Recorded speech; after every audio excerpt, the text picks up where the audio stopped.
नमस्कार, वंदे मातरम। कैसे आप सब? मैं विश्वजीत पांडे, विश्व गुरु हिंदुस्तान की इस अलौकिक पहल आत्मनिर्भर बिहार के वीडियो सीरीज के 17वें एपिसोड में आपके आदेशानुसार आपके समक्ष पुनः हाजिर हूं।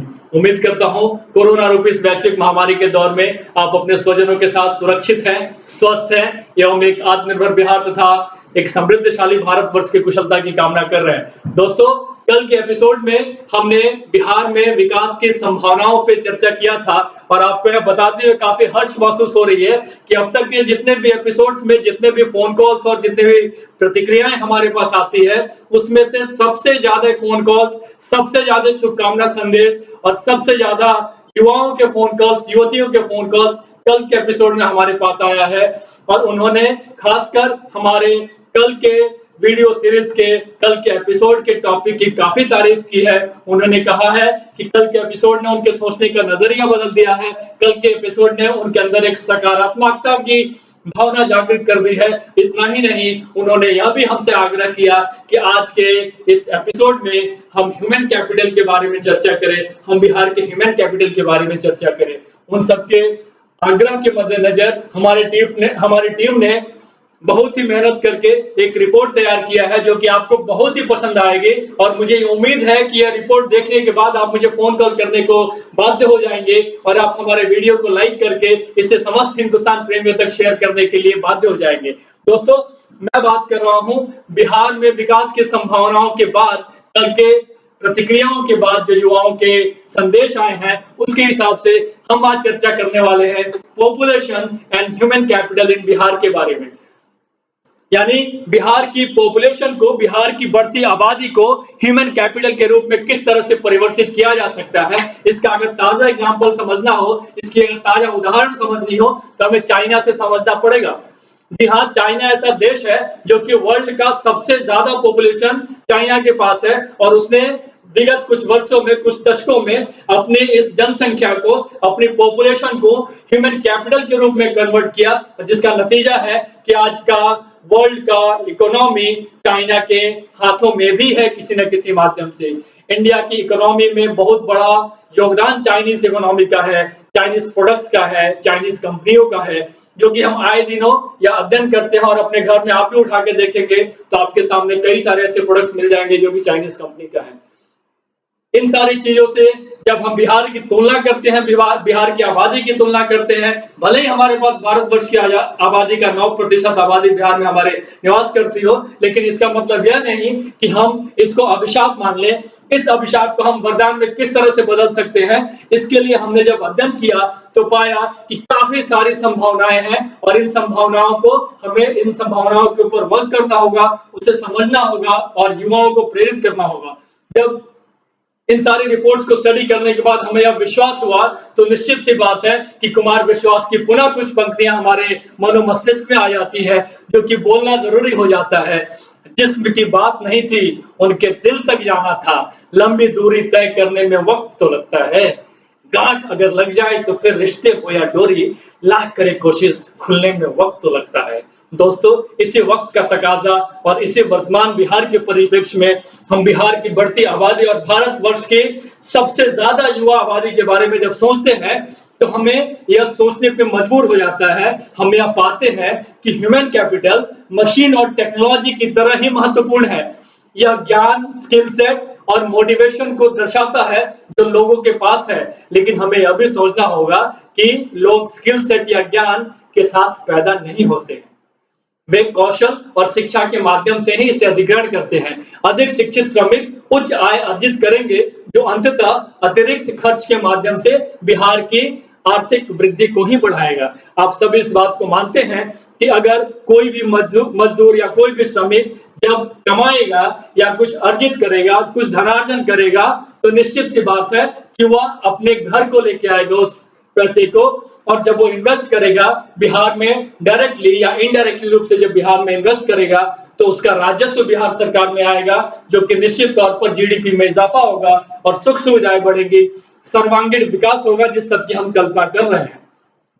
अगर एकेडमिक नॉलेज और डिजिटल रूप से संचालित उद्योग की जरूरतों के बीच एक बड़ा अंतर है जिसे हमें समझना होगा, जिसके लिए ह्यूमन कैपिटल को विकसित करने, उपयोग करने और बनाए रखने में समायोजन किया जाना चाहिए, ताकि उन्हें नए डोमेन में सहज रूप से स्थानांतरित किया जा सके। नौकरी के अवसरों में कमी के कारण कई शिक्षण संस्थानों ने पाठ्यक्रम में फिर से बदलाव किया है और उन्हें और अधिक व्यावहारिक, दिलचस्प और जॉब ओरिएंटेड बनाया है। यह सब हमें जानने की आवश्यकता है। यह महत्वपूर्ण है कि उच्च शिक्षा प्रणाली उन स्नातकों को मंथन करके करे कि जिसके पास इस बात की निष्पक्ष समझ है कि नए पुराने कार्यस्थल कैसे कार्य कर रहे हैं। इसका सामंजस्य बनाना जरूरी है, इसकी स्टडी करनी जरूरी है। यह भी महत्वपूर्ण है कि शिक्षा प्रणाली उन तमाम स्नातकों को प्रेरित करे इन सब बातों के लिए। हमें छात्रों को अपनी विशेषज्ञता और नौकरी के बाहर के क्षेत्रों में स्थानांतरित करने में सक्षम होना चाहिए। ऐसी दुनिया में जहां डोमेन के बीच की सीमाएं तेजी से धुंधली हो रही है, छात्रों को ज्ञान के एकल प्रवाह तक सीमित नहीं किया जा सकता। ये टाइम है ऑलराउंड डेवलपमेंट का। इंडस्ट्री, एकेडमिया, पार्टनरशिप की अगर बात करें तो इस पर पूरा जोर होना चाहिए, क्योंकि वो शिक्षण संस्थानों को उन बदलती उद्योग आवश्यकताओं के अनुरूप रखते हैं, जिन्हें उन कार्यक्रमों को पेश करने के लिए ड्राइव करते हैं, जो उनकी मांगों पर सीधे प्रतिक्रिया देते हैं। उदाहरण के तौर पर XLRI जैसे संस्थान की अगर आप बात करेंगे तो इसका जीता जागता ज्वलंत उदाहरण है। डिजिटल शिक्षा के युग में छात्र लघु अवधि के ऑनलाइन पाठ्यक्रम चुन सकते हैं और स्वयं को पूरे विश्व के विकास के साथ अद्यतन रख सकते हैं। आज के डेट में हमारे बिहारी युवाओं में इस चीज की खासी कमी देखी जाती है कि शॉर्ट टर्म ऑनलाइन कोर्सेज की ओर उनका ध्यान नहीं जाता है। हमें यह समझना पड़ेगा कि भविष्य आमतौर पर अनिश्चित होता है। किसी को पता नहीं था कि कोरोना नामक महामारी आएगी और पूरे विश्व का आर्थिक स्थिति बदल के रख देगी, भारत की आर्थिक स्थिति बदल के रख देगी। अस्पष्ट परिस्थितियों से निपटने के लिए एकमात्र तरीका बिहार की कोर अर्थात बिहार की हार्ड वर्किंग यूथ पॉपुलेशन या यूं कहे कि अपनी ह्यूमन कैपिटल को मजबूत करना है। आखिरकार केवल एक कुशल, ज्ञान संपन्न और स्वस्थ आबादी ही भविष्य के कर्मचारियों के लिए रास्ता बना सकती है, जो चतुर्थ औद्योगिक क्रांति को बढ़ावा दे सकती है। यहाँ पर स्किलिंग किस तरह से ह्यूमन कैपिटल के बार को बढ़ा सकती है, यह आप और हम बखूबी समझ सकते हैं।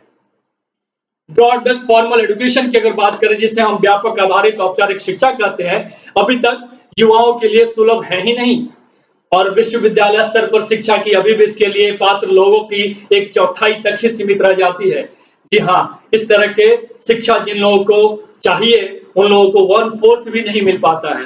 यह औपचारिक, बुनियादी और उच्च शिक्षा प्रणालियों के लिए एक व्यापक पहुंच की आवश्यकता को इंगित करता है। साथ ही वर्तमान कार्यबल के लिए अवसरों को फिर से भरना और अपस्किलिंग करने की आवश्यकता की ओर इंगित करता है।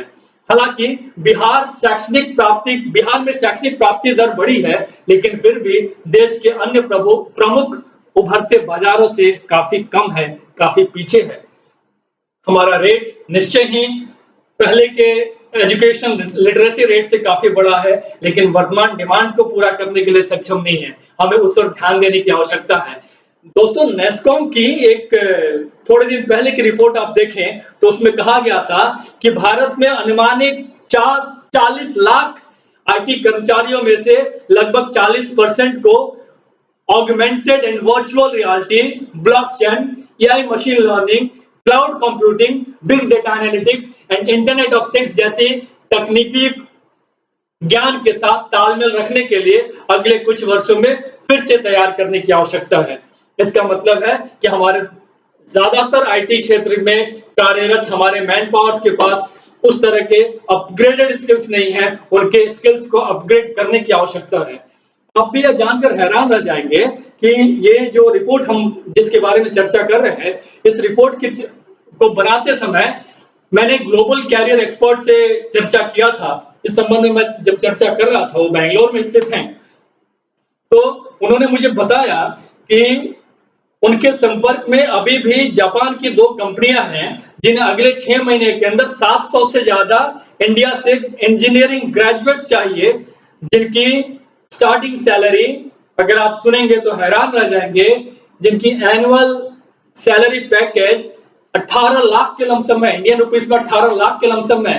आप समझ सकते हैं कि हम किस तरह से स्किल्स को अपग्रेड करने में पीछे रह रहे हैं। हमें किस तरह से स्किल को अपग्रेड करने की आवश्यकता है। आप ये समझ गए हैं कि हमें किस तरह के कोर्सेज करने की आवश्यकता है, हमें किस तरह अपनी कैपेबिलिटीज बढ़ाने की आवश्यकता है। आपको यह मानना पड़ेगा कि हमें सिविल सर्विस फीवर से बाहर निकलने के बारे में सोचना ही पड़ेगा। मैं सिविल सर्विसेज के अगेंस्ट नहीं हूं, लेकिन सिविल सर्विस ही एकमात्र हमारा सहारा नहीं होना चाहिए। दोस्तों, कॉमर्स एजुकेशन के लिए हमारी चिंता बढ़ते जाती है, क्योंकि वहां पे विद्यार्थियों की संख्या कम है, जितनी होनी चाहिए उतनी नहीं है। दोस्तों, नर्सिंग एजुकेशन की ओर ध्यान देने की जरूरत है। हमारे बिहार की खासकर युवतियों के लिए, हमारे बिहार की युवतियों के लिए यहाँ एक बहुत बड़ा स्कोप है जहाँ पे कार्य किया जा सकता है।